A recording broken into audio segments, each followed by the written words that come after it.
listener. And regardless of whether it was an insecurity before that moment, it's then something that you can recite for like the rest of your life. 1, 2, 3, 4.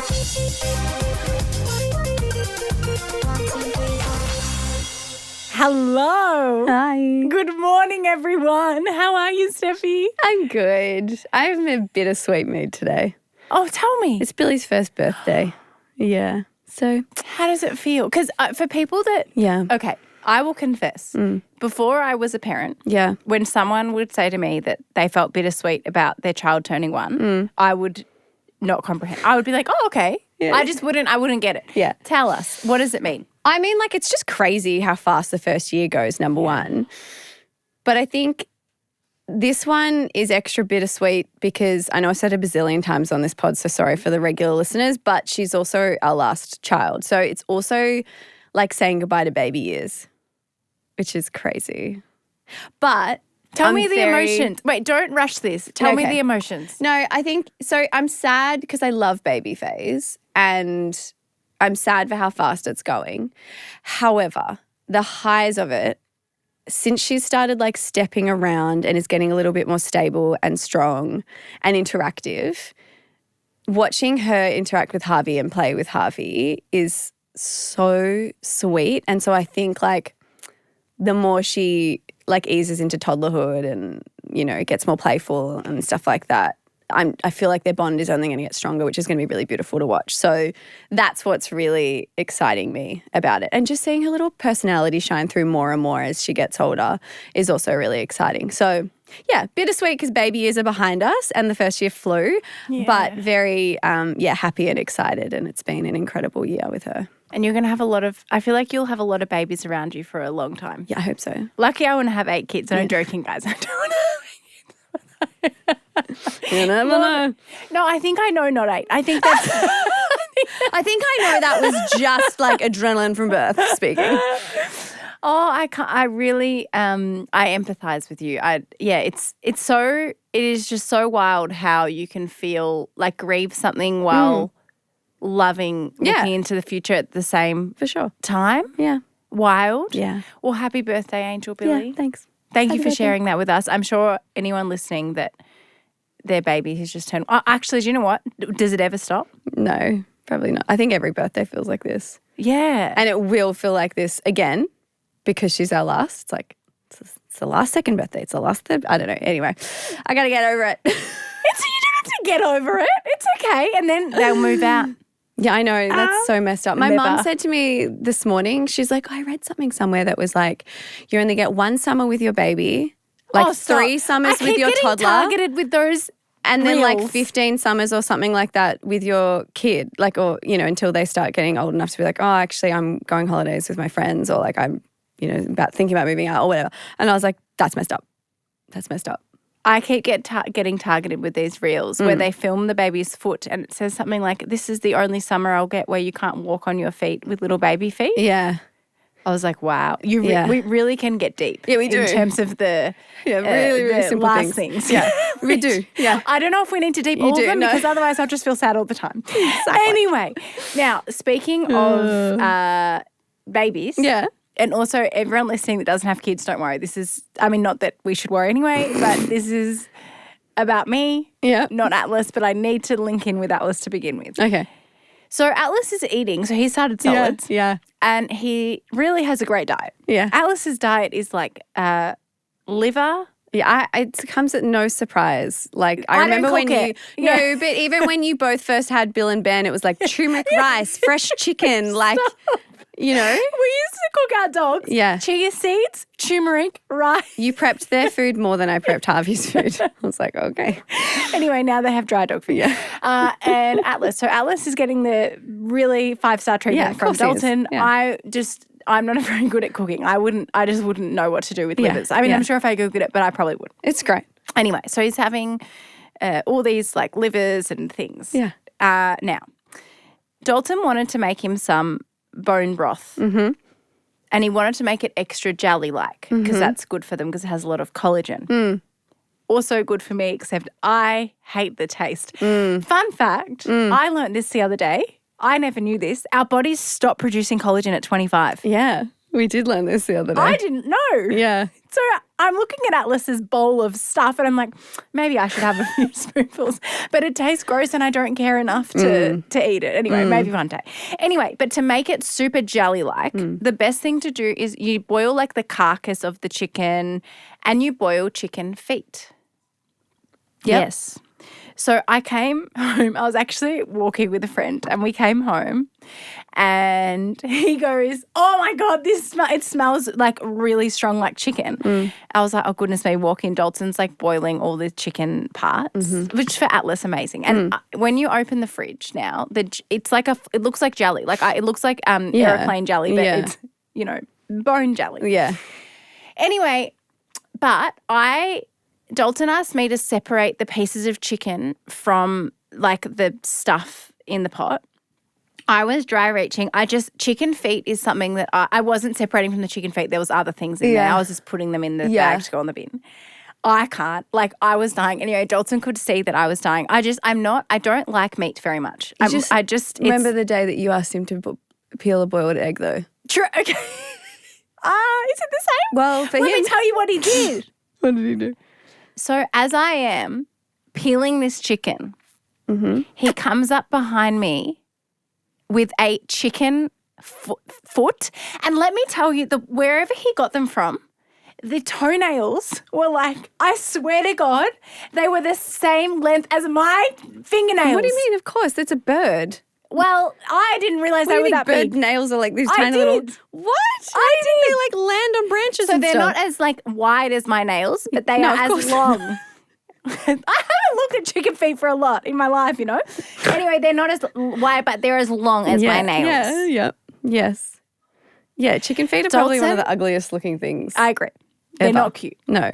Okay, I'm going to swear because I don't know what else to do, but Dalton put a fucking chicken foot nail in just the nail.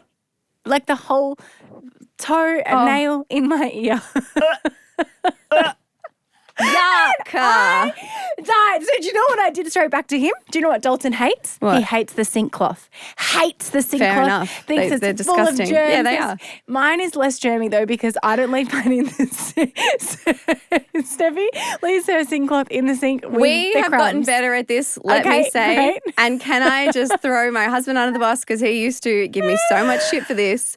I have gotten better at this and somehow I'm still finding it soaking at the bottom of the sink. So it's not me. It's not just me. It's not just. Thank you. Also, can I say I wasn't saying it was just you. I was.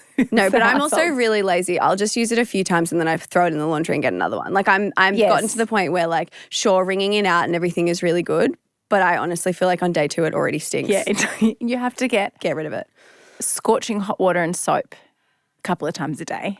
I'm just not that clean of a person. And then I also clean the sink with soap. I know. Oh, yeah. I'm on a journey. At the moment, I'm very clean. Anyway, Nice. Anyway, so I would say our cloth is not the grossest cloth possible because it would have been wrung out with soap a couple of times of the day. Still not great. But it had been sitting in there, I reckon, for a couple of hours and there was a bit of water. So you better believe you slapped it in his face. I got that cloth and I put it directly in his Oh my face. God, were you guys laughing about this? Laughing, crying. Okay, good. Oh my God, no, sorry. Imagine. I really, no. Of course, Imagine. that's absolutely not appropriate if we weren't laughing.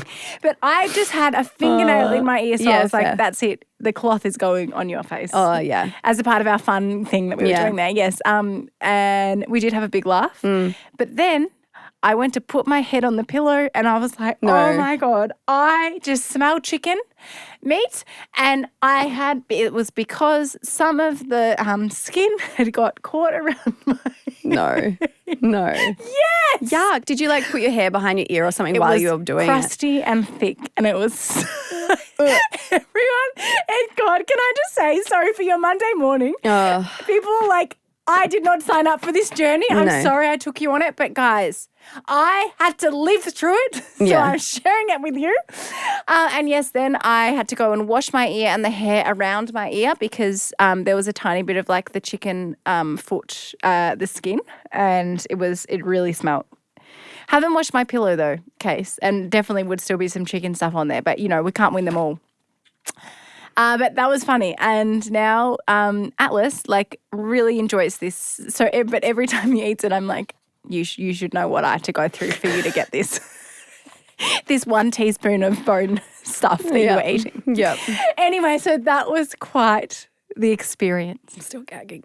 And let's report back on how long we keep this up for. So I watched a new documentary. It's on Netflix and it's of our Aussie icon, Kylie. It's called Kylie. I highly, highly recommend watching it.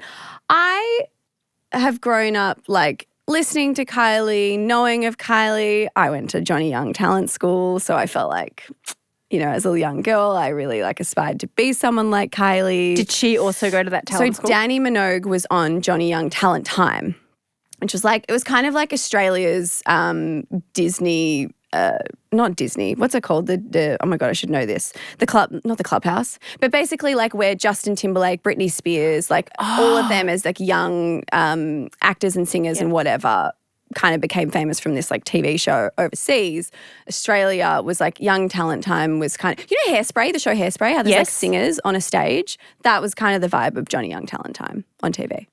But then there was a school where you basically learn how to sing, dance and act. And that's where you went. And that's where I went. So this is where we were different as kids. Yeah. So I also aspired to be a singer, dancer, TV star, but I never took any action. You went to the talent school. Yeah. Okay, amazing. Yeah, so just, you know, that really, really long connection there. To the Queen. Anyway, but I also loved Neighbours growing up, knew that's where she originated from, was not watching it when she was on there. That was like, I think before my time, before I was born or before I was watching TV. But knew that that's where she kind of originated from and have known parts of her journey, but there was so much I did not know about Kylie's career and her journey and her life and behind the scenes. And so I was so intrigued and I learned so much about her. And I found the show, like it was really, really awesome and great and she's phenomenal. But there was points that made me quite sad because I mean, I don't want to give it away because there's some big things that she speaks about, particularly in the last episode, I believe it was, that were quite deep of things that she felt like she missed out on life, and that got me quite emotional. But prior to that, one theme throughout it was, unfortunately, because she kind of blew up in the UK and was living in the UK for a lot of her career, and we all know what the press in the UK is like. They are ruthless, particularly back then, but even to this day they still are. And it's kind of similar to what came up in the Victoria Beckham doco in like how ruthless headlines can be and how judgmental people can be, particularly when they kind of go from one thing to you know, for Victoria it was going as being in the Spice Girls to then doing a fashion thing. For Kylie it was going from being an actress to a pop singer and people not really accepting that. So even though her song and everything went bananas, there was people on talk shows flat out saying like, she can't sing. Like, I'm sorry, she can't sing. Like saying that to start with. And then the media then started to say she was boring. There was nothing interesting about her because basically she was just like a nice girl next door kind of vibe. And like people were like, what's interesting about that, which is so fucked. Do you know what's crazy with that too? Because we did a press tour in the UK and I remember just in terms of like the actual difference between Australia and the UK. So this had never happened to us in Australia before, but we got given a document for one of the publications that we had to sign before being interviewed. And it essentially said, we can take your words and put them together in any way that we want. And we were like, I think we ended up cancelling the interview because we were like, what the heck? But it is in Australia that would never, ever, ever happen. Yeah. But over there, that's the norm. Even when we were reaching out to guests to have on the podcast, there was a bit of resistance because they had been on podcasts or gotten interviewed before and their words had been twisted. And we had to like reassure them, we don't do that. No. Like you come back to us. If you've said anything and you later regret it, like just tell us and we'll take it out. Like it's not. So yeah, crazy, right? It is very different over there. And I think it just made me sad because she was 19 when she started to blow up over there. And I mean, we all discover ourselves in our 20s, right? I feel like we all try on different versions of ourselves until we find what kind of fits. And I think particularly in an art like music, unless you're like so hell-bent and sure on like one particular type, there's a huge area to play in, and she was really big on like she didn't like being put in a box or like being defined in that way. So she really did explore kind of more indie music and all of this sort of stuff, but everything she explored, she basically got shit for. At the same time, had a huge fan base and like a lot of people did love her. But one thing I found really sad in the doc was, even to this day, I think there's still this insecurity about her voice. And she even said, like, I know I'm not like, you know, my voice isn't sent from heaven or whatever. Like, it's obviously something that at an early stage she was told she wasn't even a great singer. And through her entire career, that voice has still been so loud to the point that she ended up getting to perform at Glastonbury, which was something she was going to do when she was younger, and then it was when she got cancer and had to pull out. She ended up doing that much later in life in her career, and she says in the show that when she was on that stage, that was the moment that she was like, oh, you've really done it. I'm like, that was the moment, like 20 years after of like having such an incredible career. But it just goes to show, like, no matter what your success looks like externally or what other people might think of you, unfortunately, there are some things that can be said that we hold on to as an insecurity that can honestly take decades to shake, if you ever actually get to shake them. And I wonder if we can – I think the other thing is with that is that Kylie got to perform at Glastonbury, which for her it's a very, I suppose, tangible, like in terms of success metric. Like it's, you only get to do that if you are the best, totally. Right? So I wonder if she hadn't done that, if she would have ever let it go. And do you think it ever did? Like, I haven't watched it, but do you feel like she did totally let it go, or it was still there? I feel like there's still something in the back of her mind that, like, she wouldn't confidently say, like, I'm an amazing singer or whatever. Do you know what I mean? Yes. Like, even she said, she said it in an opposite way of, like, you know, when you parcel a compliment, it doesn't really sound very strong. She kind of did that when she said, like, I know I haven't got like a voice sent from heavens or whatever. It's like, you don't need to, like, no one's saying that you sound like the best singer in the entire world. You don't need to be that to be a successful, like, music star. We know that.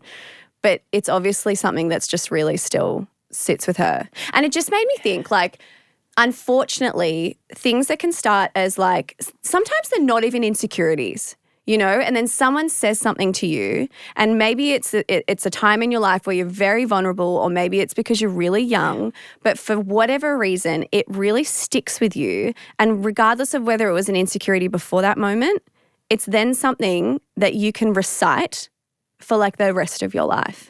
And I've certainly had those moments and have, like, a number of different things. Well, so when I was thinking about this, I was like, there's too many kind of areas in my life and probably phases of my life where different comments have been made that have really stuck with me, that have taken a really long time to shake. But one that I wanted to bring up, because I think it's really important that we really think about those early years. For me, it was in high school, early high school. I think I was year 8 maybe when this happened, but it was a female PE teacher. If you went to my school and you're in my year level, I think you'll be very quick to know who this female, she was pretty hard ass. Steph is doing like a, if you're not watching on YouTube, like almost looks like a whip. But she obviously, never ever totally, touched a child. I don't want to, you know. But she was just very, like, firm. Like, for example, if you were doing the beat test and you were a girl and you dropped out, she'd pretty much say, like, just because the boys are here, like, she was very firm. Okay. And, like, really hated people using their period as an excuse not to move. Like, she was just a very firm PE teacher. So not very empathetic. Not very empathetic. Cool. She said to me one day, if you continue, I wrote it out, and when I read it out, I was like, wow, I can't believe I actually still. Wait, so you remember it verbatim? Yeah. If you continue to stick your butt out like that for attention and curve your back, you will have a pot belly for the rest of your life. She said that to me when I was like 14. And, like, so I already had this kind of thing about me. I really loved attention. And I've spoken about this before on the podcast, boys' attention particularly. I felt like it validated me. And so I think I didn't know I was doing that. And I also don't think I was doing that. I think I genuinely have a pretty curved back and and a very muscly bottom.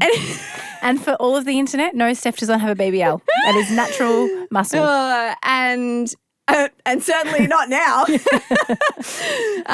And I think what that did to me was it kind of just was like, oh, is that what people think, especially teachers, is that what people think of me, of that I'm doing? And it's kind of like what they say about when your child is being like mean or rude or whatever, you label their behavior, but you don't label them as being like as a mean person. Like they might be being mean or have done a mean act, but they're not mean. For me, I think that like innately imprinted on me that like that's what's obvious to people that I care about. And so I'm just going to care about it because it's which is getting attention, whatever, right? Which is getting attention.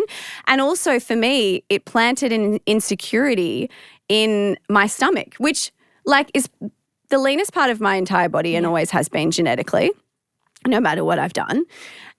But even still, because of the curve in my back, my stomach curves forward. Like if I'm wearing like a bodycon, for example, looking on the side, because of the curve in my back, obviously my stomach also does the same curvature. But I can't even tell you for how long, if I ever saw a photo of me from the side or whatever, that I looked at my stomach and thought of her comment and thought that this is because I've been standing a certain way my whole life that I have created this problem for myself. So dumb. Like it's just so stupid. But it was something that ate me up when I was really in the depths as well with my like body insecurities and stuff like that. And there's no way I would, like as in like I don't, again, my stomach for me was actually like probably the leanest part of me. So for that to still have had an issue was very problematic. And it's just for me to be able to recite that comment and to know that a teacher looking after kids can say something like that to a young girl, for me, I think back to that and I'm like, I have a lot of issues with that. And I just, it's just for some reason it's been one of those ones that's just stuck with me. How long do you think it took you? Do you think you have let it go? I've let it go now, but I think it was probably like, I don't know, to be honest. Like I think I was still insecure about like side photos or whatever and I was still like conscious of it.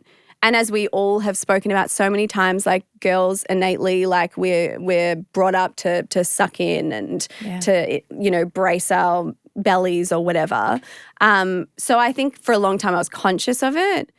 But I'm not like, I don't care about it anymore. And I do know that like, it's just like, that's just the way it's going to be unless my stomach was literally concaved. Did she say it in front of other kids? No, I remember I was kind of like off the side. I remember it was an indoor basketball court and I was like off the side. We were like doing an activity and I was standing there, I think waiting to go in and she'd said it. So like maybe someone else had heard it. Like I wasn't alone with her, but it wasn't something I ever spoken about or like as in said to my friends like, oh, I can't believe she said that or whatever because I was so like taken back by it and felt so insecure about it. 1, 2, 3.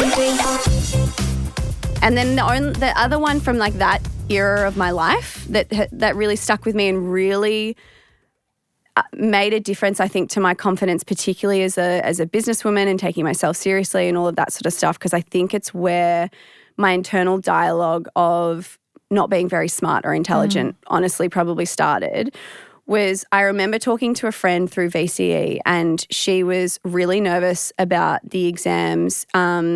She had picked a lot of very challenging subjects and some that she like outwardly say like, I'm never going to use this in my life, but it gets marked up basically, and was trying really hard to get a really high enter score, which like each to their own, whatever.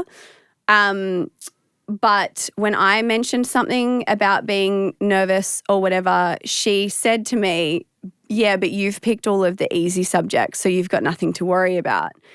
And at the time, I certainly laughed it off and was like, yeah, I have. But then I was like, I really just picked the subjects that I like and that I'm good at. But then what happened was I really struggle in exams and I performed really well in all of those subjects all year, but in some of my best subjects really didn't do very well at all in my exams. And therefore, like, even though I wasn't going for a particular enter score or anything like that, my results made me feel like, oh, you picked the easy subjects and you still didn't do good in them. And that just, honestly, it was like the base of me just, okay, I'm just like not very intelligent. And yeah.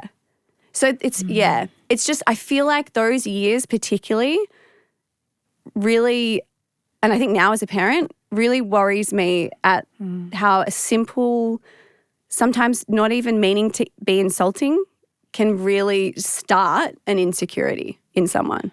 You're still shaky when you talk about it. Yeah. That one particularly, I think, like, because the body stuff I've been able to get over like years ago and work through. But I think it's probably only been more recently that I've been able to actually see value in what I can bring to like our company and the work and that we do and our team and everything like that. Like I've been that's been a more recent journey, I think, in not being too hard on myself because I don't have certain strengths that others might.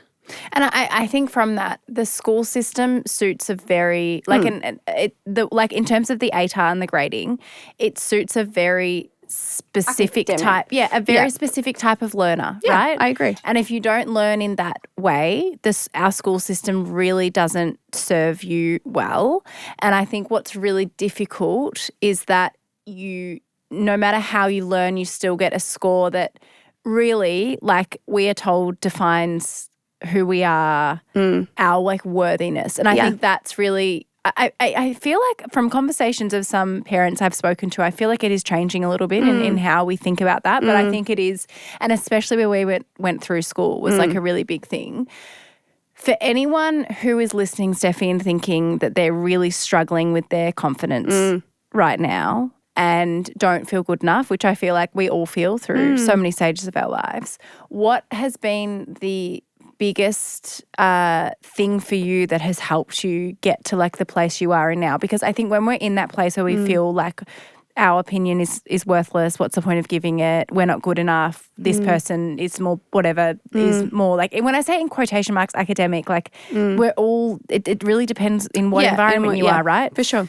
What's been the kind of catalyst for you recently to be able to work through that? Because I feel like so many people listening would be like, oh my God, I want, like, I wonder if it could help me. Oh, for sure. I think honestly, for a long time, the part that I struggled with the hardest was like defining myself as like a businesswoman or not so much entrepreneur, because I always saw them as like quite creative and I could kind of see myself, like I could define myself as an entrepreneur. But when it came to kind of like talking about, you know, running the company with you and stuff like that, that's where I started to like really question, or walking into a room of other people who do things similar to us. Like I just felt like it was rare that I came across someone like me who had the strengths that I did, but then also maybe some of the, I don't want to call them weaknesses, but just the stuff that they're not so good at. Yeah. But that's okay because we can't be good at everything, right? And I think when we did SPE and I met Sian, honestly, like... Which, for anyone listening, just quickly on what SPE is. Sorry, yes. How would you explain it? It's like a business accelerator kind of, I wouldn't say course per se, but almost like a conference you go through over, you do like a 3-day intensive and then it's like a 8-week program. Along with other business owners and business owners. And at that stage that we did it, we were looking at growth into international markets. So that was kind of where the focus was. And wanting to learn about how to write a pitch and all of that sort of stuff and present your business. Yeah. So that was the program. And I was really hesitant to do that because kind of, as I said before, ever doing like a business talk or going to a networking event where I knew it was going to be with like other business leaders and stuff, I would always get so anxious and so nervous because I just knew that the entire time I'd be in my own head basically being like, you've got nothing to add to this conversation. Just sit and listen the whole time. And so at first I remember being like, oh yeah, like you should do it. And then you were like, well, no, I'm not going to do it alone because also it's like it would be a lot for me to then recite everything to you if we do have to raise. And I'm like, yeah, okay, I can't make you go do that by yourself. But it was something I was really nervous about. And I think that I would have had a very different experience through it if Sian wasn't in it. So Sian, who I've actually had on the podcast, guys, we'll put a link in the show notes. So you can go back to listen to that because it's such a great episode. But she was a founder alongside her co-founder, Amy, for Pleasant State, an eco-friendly cleaning business that has recently closed down. But Sian was a very big creative, and we didn't only gel from like a personality stance or whatever, but when I got chatting to her, she had so many similarities, like in strengths, but also in like stuff she was really insecure about in the business and things that she like really put herself down. And I think for me, I didn't look at her in any, like I didn't look at her and Amy and think like, because Amy was kind of more on the academic side or whatever, that Amy was better than Sian or that business, you know, could exist without Sian or anything like that. So I think that meeting her and realizing that I do not think any less of her, even with the things that she feels were maybe missing or that she was insecure about that I felt, I think that helped me be like, oh, okay, like maybe I should be able to look at myself that way. Similarly to when I met Victoria's Secret angels and they were pointing at themselves in the mirror, pulling themselves apart. And at that point in my life. This is back when you were in New York. You were in like a gym. In a gym. Change room. And all of these girls walked in for this class, 3 of them being Victoria's Secret models that at the time I thought were the fucking pinnacle of the world. And I was honestly stunned. But they walked in and started criticizing themselves in the mirror. And at that point, in the depths of my body insecurities and when I really thought that looking a certain way was the be-all and end-all, I was like, hang on, these girls are supposed to be like these perfect angels that we put on these pedestals that like… Well, Victoria's Secret set body standards for like quite a long time. 100%. And they casted and got in. So technically they meet this body standard that has been pushed on us that is obviously unattainable for so many. 99.99999% and also probably a lot of them as well. Yeah, totally. Unsustainable, I should say. And I think hearing them talk to themselves like that obviously was horrible, but it just made, that was the point where I was like, I don't think anyone is like 100% happy with themselves or like doesn't have insecurities or like, you know, we all have these things that we see and that we sit on and think about ourselves that no one, like there's a lot of other people that wouldn't agree with you or would say otherwise or see all these beautiful traits in you. And so I think for anyone struggling, if it's similar to me in that, you know, maybe you put yourself down because there's certain strengths that you don't have or whatever. Now, of course, like you can dive into things and challenge yourself and definitely grow and learn and get better in areas. However, don't like disregard the strengths that you do have. Because I think for some time I tried to get better in certain areas that I didn't necessarily need to. Like we had a fantastic team. I had a fantastic partner in you that complemented me on a lot of those areas that were lacking in me. You were really your strong suits, a lot of yours. So for me, it was kind of like, why not lean more into the stuff that I'm good at, which also feels good when you are working on something that you actually genuinely enjoy, you feel good at, you get a better outcome or whatever. Still obviously want to grow and get better at the areas that I don't feel as confident in, but like that's not the be all and end all, and don't forget about still working on the stuff that you are good at. That's important too.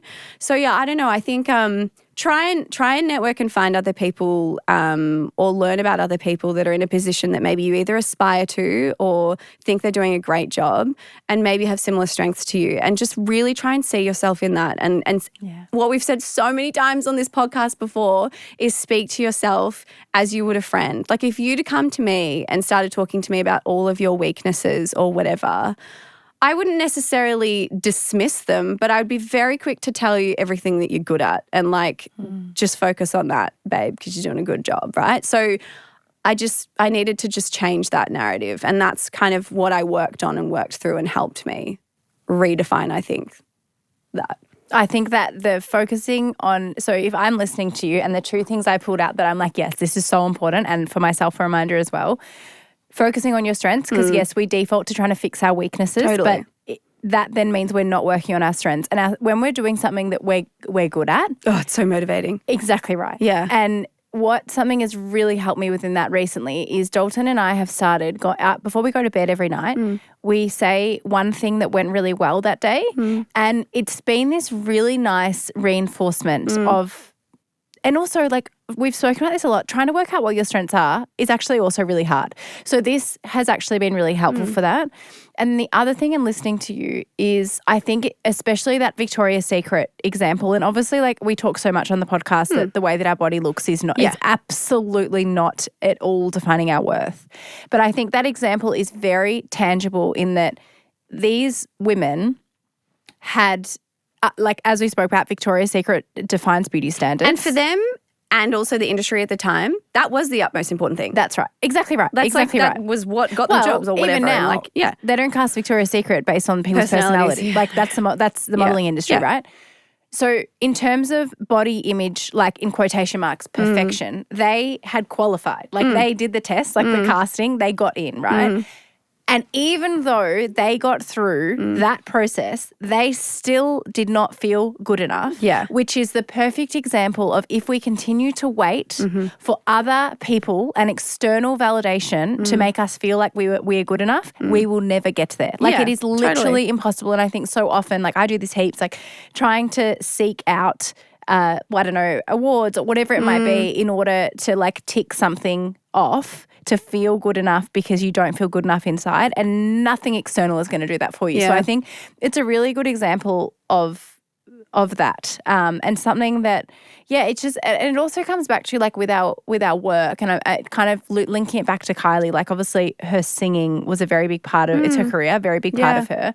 And for all of us that do tie a lot of our career into our self-identity, which I know we can try not to, but if you care a lot about it, it's really hard, right? It just means sometimes it can be really hard to, and even like for me at the moment, it's interesting, and when you talk about our strengths and how we kind of come, like the way that we ran the business, I think there are things that when you are in a business partnership, you both default doing because it's like not the other person's strength per se, but it's also not your number one strength. And so I think also something that I'm now kind of trying to explore in myself now that my role has changed is what are my strengths? Because there were things in the business that I did that you didn't want, like not that you didn't want to do, but it just made more sense to me to do them, right? But they weren't my true strength or something that I was a very big expert in. And there's been some things that, you know, recently have come up in the business that I had done and I hadn't done them properly. And that's been really, and in having a new CEO in, it's been like, obviously all the stuff that I didn't do properly, a lot of it, and it's not in a bad way. It's just like I wouldn't use that word. You just did differently. But there are some things from a process perspective that you need to do in a certain way that, you know what I mean? And that's actually like when I reflect on, I think why part of this journey has been quite hard for me is, oh God, I'm getting emotional. But some of the things that I think by default I was calling my strength because it wasn't your strength. So it was like, okay, that's where I should focus. I wasn't actually good at. And so it's kind of like, okay, if that wasn't it, then what is, you know? And it's actually really, it's just, it's been really interesting, like processing it, and like when things do come up that I maybe didn't do right, and I used to say that that was a strength and you trusted me in doing it right, I was like, fuck, like, did you know what I mean? So that's been something I'm like, I haven't, obviously, by the way I'm articulating it, I haven't fully processed it yet, but it's been hard. I know that's been hard for you, but I just want to reiterate, and I'm not just saying this because I care about you. Again, I don't think you did anything wrong. You did things differently. And I had always thought that you were the best person for that role until you didn't want to do it anymore. Like it wasn't just trust that I had in you. I genuinely thought you were doing a fantastic job, and I still do. Even with things being done differently now, I don't look at that and be like, oh, what the fuck was Laura doing? I'm like, it's different. It's a different person doing it. It's a different person with a different history or whatever. And it kills me to hear you say that because like the business has been in a phenomenal position, may I say, financially, you know, in the world, building a fucking ecosystem.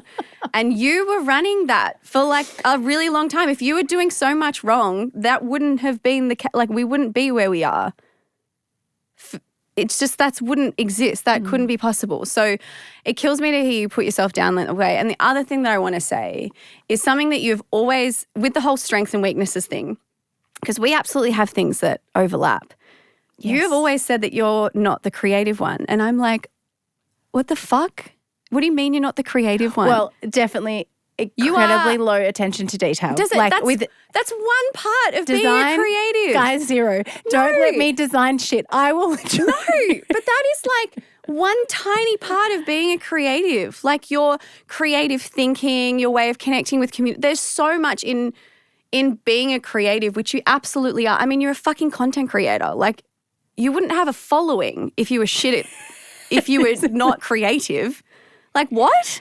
So I just also want to reiterate, and I do know that some of those things that, you know, you were better at than me didn't mean that they were necessarily something that you thought is a strength of yours.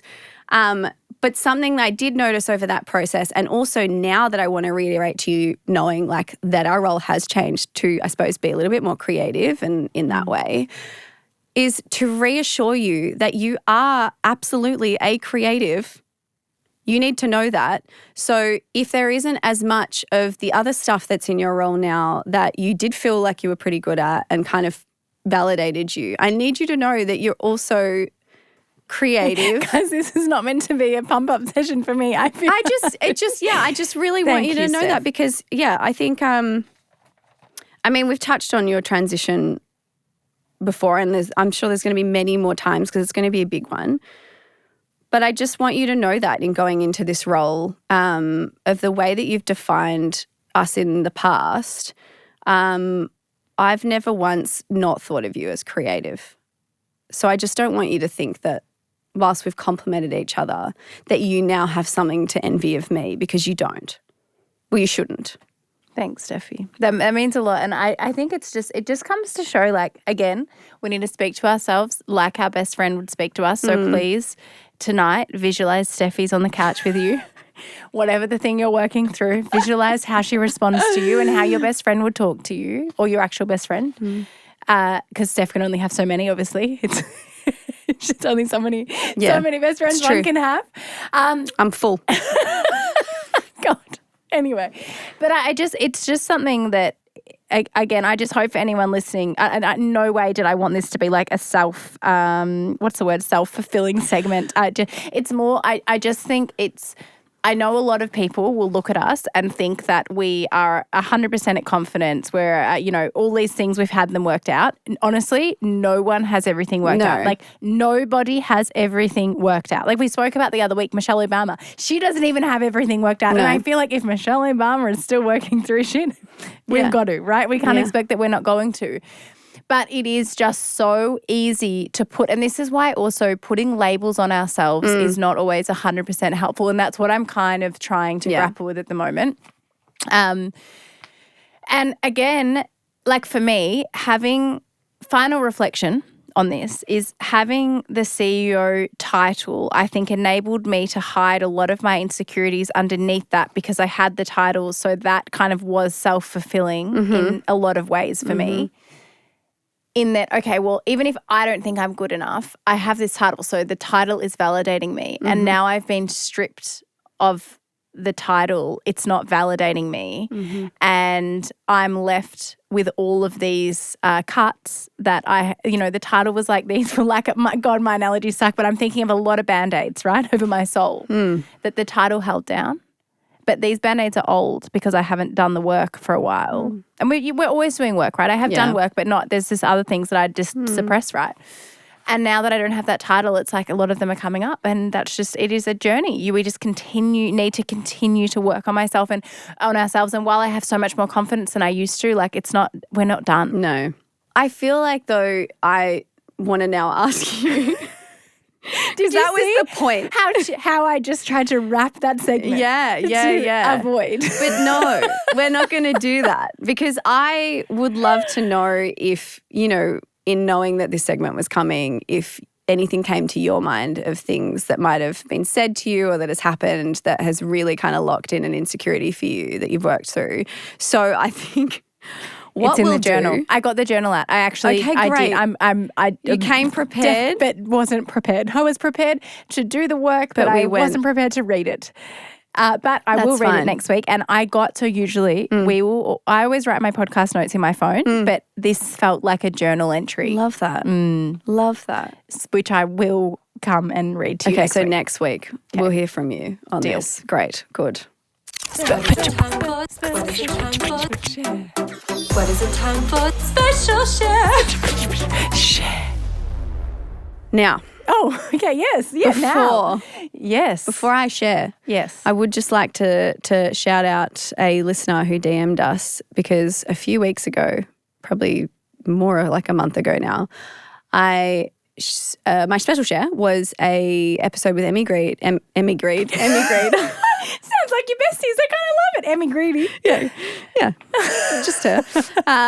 Wait, she did send us her book. That's true. Personally. Now, addressed absolutely personally. was from whoever the publishing house in Australia. Very grateful to have received that, by the way. Haven't read it. It's on the stack of my other books that I haven't read. But I would like to think she handwrote it, picked us out and said, yes, they're my friends. When I special shared it, I also said, I have no idea who these. The boss sticks. What you special shared. I was the episode itself. This is random because Steph, special to listen shared to a new an interview podcast of Emma Greedy with a podcast that I had never heard of in my life, nor had Steph before she listened to this episode. Exactly, and I think that's probably why I flagged it. Was like quite often. You know, there's like the Jay Shettys, there's Alex Cooper, like there's my common kind of people over the past like decade that I've, they see a guest or I'll see a topic that they do and I'll go and listen. I'm not necessarily an every week listener. Your common people, your but friends. I'm a regular. Actually, Jay Shetty follows you on Instagram, I'm pretty sure. I know, he does. Sorry, I know.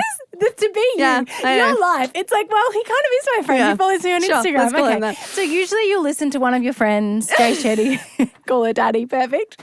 But when you don't listen to your friends. What I'm getting at is I feel like it is rare to then just like randomly listen to a different podcast feed.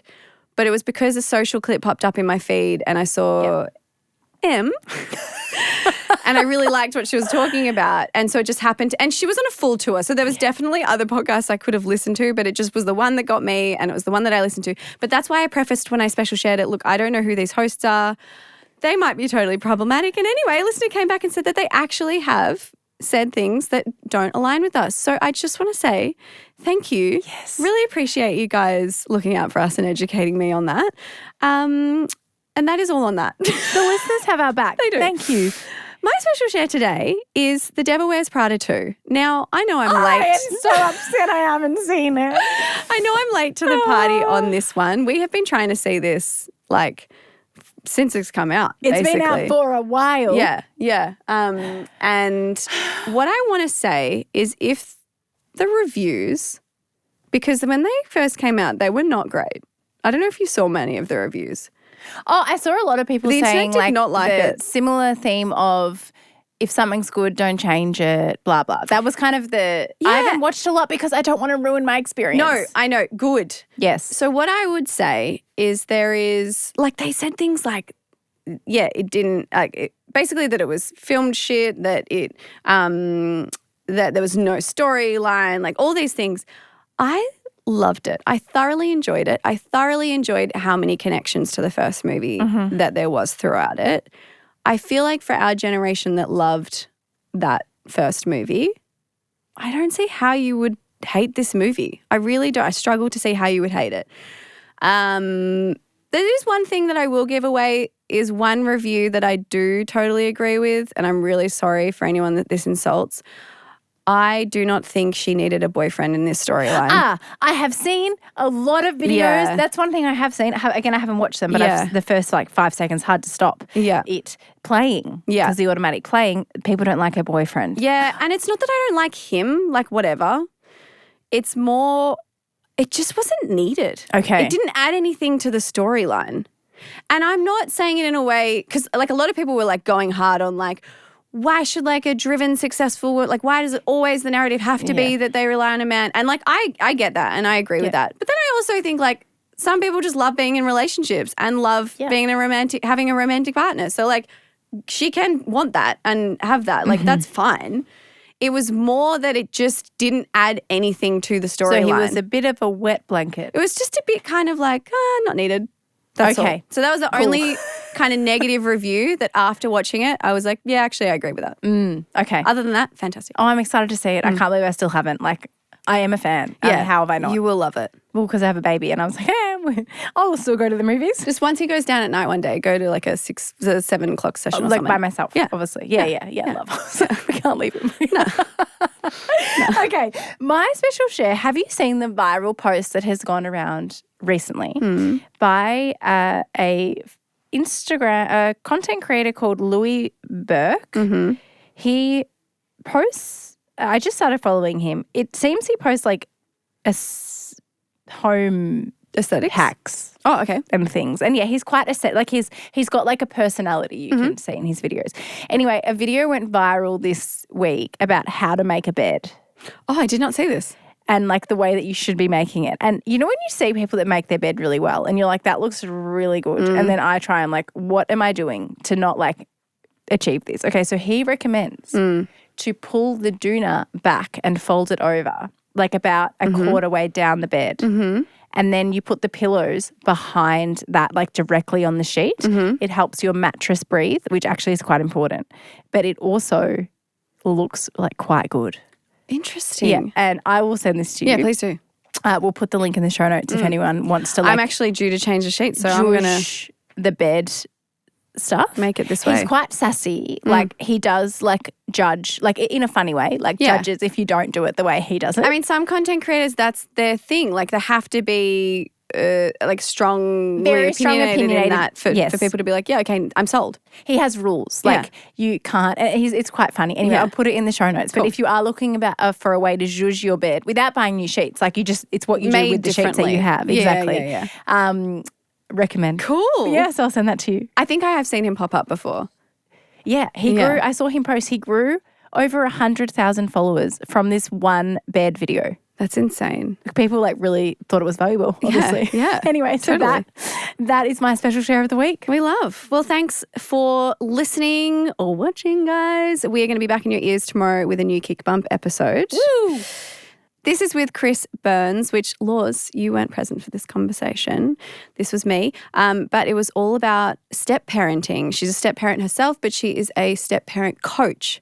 And it was really good and really interesting. So if you're like entering a relationship and your partner has kids or like maybe you're in one, I feel like there's so much that I know from knowing people in my life privately that will say things. Oh, we speak about this so much. Step parents are so underserviced in terms of like content to support them or things to support them generally because people don't feel like they can talk openly about the struggles because it's not their biological child. It's like very complex. It is complex. And so I found it really interesting because I'm obviously not in that position myself, but I do know of people. So it was really interesting. And obviously like as a coach, you know, anonymously, she can share a lot of different kind of variants of clients that she's had and like outcomes and everything. So I really enjoyed it. So highly recommend. I can't wait to listen. I think it's such an important resource. And I just feel if you are listening and you are a step parent, I feel like we do, like I feel like so many step parents I've spoken to feel very undervalued because they're not it's just like it's very complex. So anyway, I can't wait to listen to that is what I'm saying. And then we're going to be back in this feed on Wednesday with a What Would You Do? Woohoo! We love you guys. Bye. Bye. KICPod acknowledges the traditional owners and custodians of the land in which we're recording this podcast, the Yulukit Wulan clan of the Boomwurrung, who are a part of the Kulin Nation. We pay our respects to our elders, past and present, and extend our respect to Aboriginal and Torres Strait Islander peoples today.